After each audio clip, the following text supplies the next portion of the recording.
खूप महत्व आहे कन्या पूजनाला. आता सगळ्यात महत्वाचं, कन्या पूजन केलंच पाहिजे का? तुम्ही घटस्थापना करत असाल किंवा नसाल, तुम्ही अखंड दीप लावणार असाल किंवा नसाल, तुम्ही दुर्गा सप्तशती पाठ करणार असाल किंवा नसाल, पण हो, तुम्ही कन्या पूजन आवर्जून करा. आता कन्या पूजन करताना आपल्याला ज्या कन्या पाहिजे असत्या, तर त्या 1 वर्षापासून ते अगदी 9 ते 10 वर्षापर्यंत आपल्याला कन्यांची निवड करायची आहे. कारण अर्थात आजकाल मासिक धर्म फार लवकर येतो, मग त्याच्यामुळे 1 ते 10 वर्षाच्या आतील कन्यांना तुम्ही घेऊ शकता. थोडक्यात काय, तिला मासिक धर्म येत नाही, तिचं आपल्याला आधी माया आधी शक्ती म्हणून तिचा आपला मान सन्मान करायचा असतो आणि तिची यथाशक्ती पूजा करायची असते. तुम्हाला एक गोष्ट सांगावीशी वाटते, आपण संसारिक माणसाला देवाकडनं खूप अपेक्षा असतात आणि आपली एक एक खूप दिवसाची इच्छा आहे. समजा लग्न होत नाही, मुलं बाळ होत नाही, अजूनही त्याच कमेंट की ताई, दुर्गा सप्तशतीचे किती पाठ करावे लग्न होण्यासाठी? तर तुम्ही 14 पाठ, 28 पाठ संपुटीत लावून करायचे असतात, तुम्हाला माहिती आहे. आजच्या व्हिडिओमध्ये तुम्हाला जर तुमच्या मनातली इच्छा जर आई भगवतीकडनं पूर्ण करून घ्यायची असेल, तर या नवरात्रीच्या कालावधीमध्ये तुम्हाला कन्या पूजन करायचं आहे. कारण या 9 कन्यांच्या रूपात आधी माया आधी शक्ती तुमच्या घरात येत असते आणि प्रत्येक कन्या, बऱ्याच ठिकाणी असं बघितलं जातं की कन्येला भेटवस्तू देताना हिला एकच देतात, तिला दोन देतात. असं नाही करायचं. तुमच्या घरातली जी कन्या आहे, तुमच्या घरात येणारी जी कन्या आहे, ही साक्षात आधी माया, ती तुमची कुळदेवी आहे आणि ती तुमच्या घरात आलेली आहे. या पद्धतीने तिची पूजा करायची असते, तिचं स्वागत करायचं असतं. तिचं जेव्हा तुम्ही तिचे पाय धुवत असतात, जेव्हा तिला हळद कुंकू लावत असतात, तेव्हा माझी आई माझ्या घरी आलेली आहे, हीच एक सद्भावना आपल्या मनात असणं खूप महत्वाचं आहे. तर आता आपण बघूया की कन्यांचं जेव्हा तुम्ही पूजन करता, तेव्हा कन्या पूजन करायचं असतं. आई भगवतीला खीर अतिशय प्रिय आहे. तुम्ही खीर नाहीतर वरण भात भाजी चपाती खीर पुरी हे मुलींना खायला देऊ देऊ शकता. कुठलं पण अन्नदान करताना किंवा तुम्ही जेव्हा कन्यांचं पूजन करत असता, तेव्हा तुम्हाला काहीतरी गोड पदार्थ द्यायचा असतो. आता ज्यांना वरण भात भाजी चपाती देणं शक्य होत नाही, त्यांनी अगदी एक फळ आणि साधं दूध दिलं तरी चालेल. तुला थोडस केशर टाका. बघा, यथाशक्ती आपल्याला कन्यांचं पूजन करायचं असतं. तुमच्या जेवढी कॅपॅसिटी आहे त्या पद्धतीने तुम्ही करू शकता. जर तुम्ही जेवण दिलं तर अतिशय उत्तम, पण ठीक आहे, काही ना कारणांमुळे जर तुम्हाला जेवण देणं शक्य होत नाही, तर तुम्ही आवर्जून त्यांना दूध तरी द्या. आणि कन्या पूजन जाऊन इकडे जाऊन याच्या घरी जाऊन त्याच्या घरी जाऊन करू नका. तुमच्या घरात मुली आल्या पाहिजे. बऱ्याच महिलांचा समस्या, काही अष्टमीला मुली मिळतच नाही. आता कन्या पूजन हे अष्टमी आणि नवमी या 2 दिवसातच करायचं असतं. मग तुम्ही अष्टमीला करा किंवा नवमीला करा, पण शक्यतो अष्टमीला कन्यांचं पूजन करायचं असतं. दुसरं की कन्या मिळत नाही, तर आता ती कन्या शोधून आणायचं. एक तरी कन्या तुमच्या घरात आली पाहिजे. विषम संख्येमध्ये तुम्हाला कन्यांचं पूजन करायचं. मग तुम्ही 1 आणा, 3 आणा, 5 आणा, 7 आणा, या पद्धतीने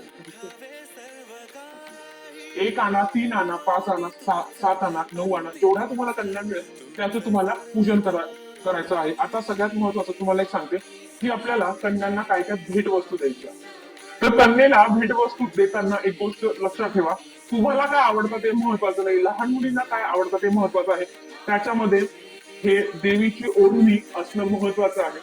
त्याच्याबरोबर गजरा, कारण आपली कुळदेवी आहे ती आपल्या घरात येणार आहे. तुम्हाला ह्या ज्या गोष्टी त्या सगळ्यांना सारख्याच द्यायच्या आहेत.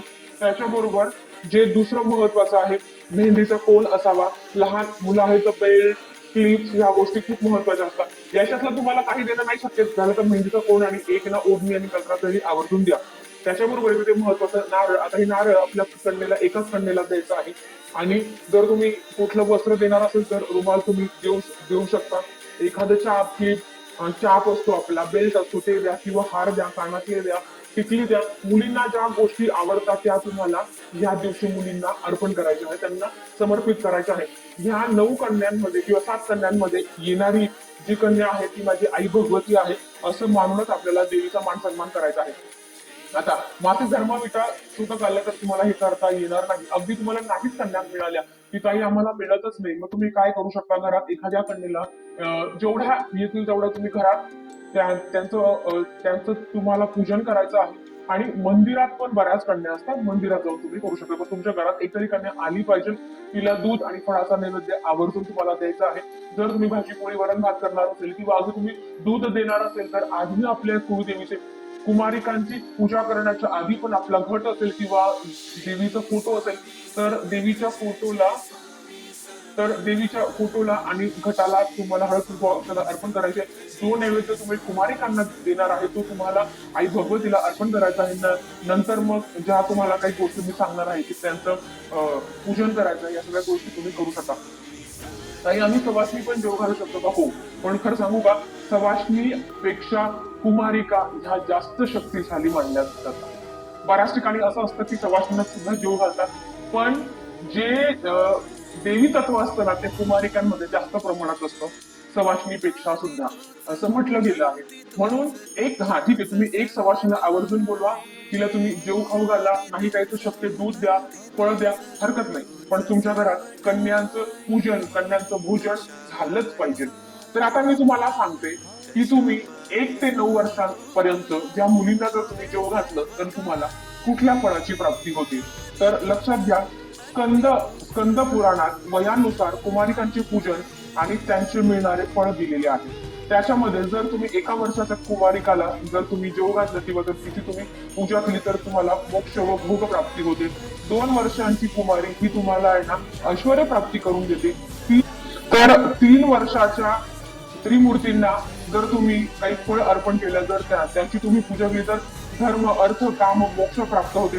4 वर्षाची मुलगी ही कल्याणी असते, तिची जर तुम्ही पूजा केली तर राज्य प्राप्ती होते. 5 वर्षाची ही रोहिणी असते, त्याचं फळ तुम्हाला विद्याप्राप्ती स्वरूपात मिळतं. 6 वर्षाची ही काली असते, त्याच्यामुळे तुम्हाला षटकर्म सिद्धी मिळते. 7 वर्षाची ही चंडिका असते, जिच्यामुळे तुम्हाला राज्य प्राप्ती होते. 8 वर्षाची ही शांभवी असते, तिच्यामुळे तुम्हाला संपत्ती प्राप्ती होते. 9 वर्षाची मुलगी ही पृथ्वी वरील राज्य तुम्हाला करायला मिळतं आणि ही दुर्गा देवी समान असते. आणि 10 वर्षाची ही सुभद्रा असते, ज्याच्यामुळे आपल्या मनातल्या सगळ्या इच्छा पूर्ण होतात. आता ह्या सगळ्या वर्षांच्या मुली पाहिजे असं नाही आहे.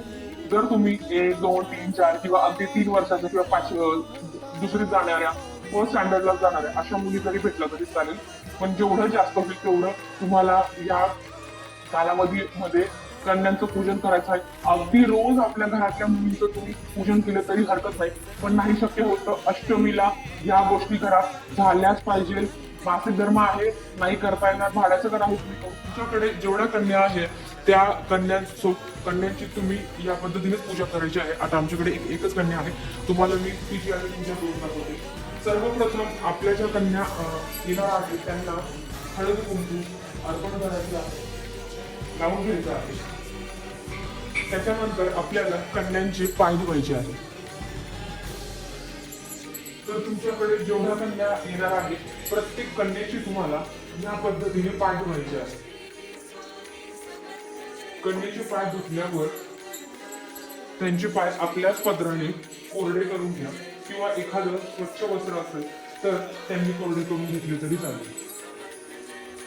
नंतर त्यांच्या पायावर आपल्याला स्वस्तिक काढायचं आहे. बरेच लोक असे करतात की फक्त एक टिंब म्हणजे हळदी कुंकवाचा आपल्याला फक्त असं एक डॉट लावतात, पण तुम्ही स्वस्तिकच काढा. तर आपण इथे आता कन्यांच्या पायांवर स्वस्तिक काढून घेत आहोत. तर बघा इथे मी दोन्ही पायांवर स्वस्तिक काढून घेतलं. आता आपल्याला स्वस्तिक काढून घेतल्यावर कन्यांचा सगळ्यात महत्वाचा भाग आहे की स्वस्तिक काढून घेणं, नंतर कन्यांची पूजा करणं. तर आता बघा, कन्यांना भेटवस्तू काही द्यायची असते आपल्याला. मला सुरुवातीला जेव्हा तुमची कन्या तुमच्याकडे येईल कन्यापूजनाच्या दिवशी, त्याच्या आधी आपल्याला त्यांना जे काही तुम्ही खायला देणार आहे त्याच्या आधी त्यांची पूजा करायची असते. बऱ्याच ठिकाणी असं असतं की आधी त्यांना खायला देतात नंतर त्यांची पूजा करता, पण मी तुम्हाला सांगेन की आधी पूजा करा. आता तुम्हाला मी वस्तू दाखवल्या त्याच्यातली एक आहे ही लाल ओढणी, ज्याला काही ठिकाणी चुंदरी सुद्धा म्हणतात. तर आपल्याला ही आधी कन्यांच्या डोक्यावर ठेवायची आहे. आणि हे सगळं म्हणताना आपल्याला आपल्या कुलदेवीचं स्मरण करायचं आहे. ओम ऐं ह्रीं क्लीं चामुंडाय विचे या मंत्राचा जप करायचा आहे. कारण ह्या ज्या 9 कुमारिका आहेत किंवा 7 कुमारिका आहेत, तर ह्या सुद्धा याच्यातल्या 9 कुमारिकांपैकी एक तरी कुमारिका आपली कुळदेवी स्वरूप येतच असते आणि आपल्या घरातून अन्नग्रहण करतच असते. तुमचं जर देवाच्या कृपेने चांगलं असेल तर आपल्या घरातली कुमारिका आहे किंवा तुमच्याकडे जी कोणी कुमारिका येत असेल तिला एक तरी ड्रेस द्यावा, जर तुमची इच्छा असेल तर. नसेल तर कुठली पण एखादी वस्तू दिली तरी हरकत नाही. आता मी कन्यांच्या ओटीमध्ये ड्रेस ठेवली आहे. ड्रेस ठेवल्यावर हा गजरा कन्येला द्यावा. मग त्यांनी त्यांच्या डोक्याला लावलं तरी चालेल किंवा असा ठेवला तरी चालेल हलवून. त्याच्यानंतर ज्या गोष्टी त्यांना आवडतात त्याच्यामध्ये येतो मेहंदीचा कोण. मेहंदीचा कोण आवर्जून घ्यावा. त्याच्याबरोबर बेल्ट, आता मुली म्हटल्यावर बेल्ट आणि चाप ह्या सगळ्या गोष्टी आल्या. तर हा बेल्ट आणि चाप, टिकल्याचं पाकिट, हार. आणि आता बघा, आपण असं असतं की प्रत्येक वेळेस ड्रेस घेऊ शकतो असं अजिबात नाही आहे. तर तुम्ही कन्येस्वरूप जेव्हा तुम्ही तिला चुनरी देता त्याच्याबरोबर तुम्ही एखादा रुमाल तरी आवर्जून द्यावा. म्हणजे रुमालाच्या खाली या सगळ्या वस्तू ठेवल्या तरी चालेल. आता मी तिला आधी कपडे दिले म्हणून मी आधी कपडे ठेवले. तुम्ही रुमाल देऊन त्याच्यावर ह्या सगळ्या वस्तू तुम्हाला ठेवायच्या आहेत. हे झाल्यावर आपल्याला कन्येला एक भेट वस्तू म्हणून कन्येला आपल्याला नारळ द्यायचा आहे. आता 9 कन्येला नारळ जर तुमची इच्छा असेल तर तुम्ही द्या. नाही शक्य होत तर 1 कन्येला द्या. आता सगळ्यात महत्वाचं काही, माझ्याच कन्येला दिली तर चालेल का? हो, तुमच्या घरातलीच कन्या असेल तिला दिली तरी चालेल किंवा दुसरी एखादी कन्या असेल तिला दिली तरी चालेल. तर 1 नारळ आपल्याला कन्येला द्यायचं आहे. तर हे नारळ त्याचा शेंडा देवीकडे आला पाहिजे, म्हणजे आपली जी कुमारिका आहे तिच्याकडे आला पाहिजे. या पद्धतीने आपल्याला द्यायचं आहे. त्या नारळाला सुद्धा आपल्याला हळद कुंकू लावायचं आहे. आणि आपल्याला प्रत्येक कुमारिकेचं आपल्याला पाया पडायचं आहे. आणि पाया पडताना आपलं मस्तक हे त्यांच्या पायावर पडलंच पाहिजे.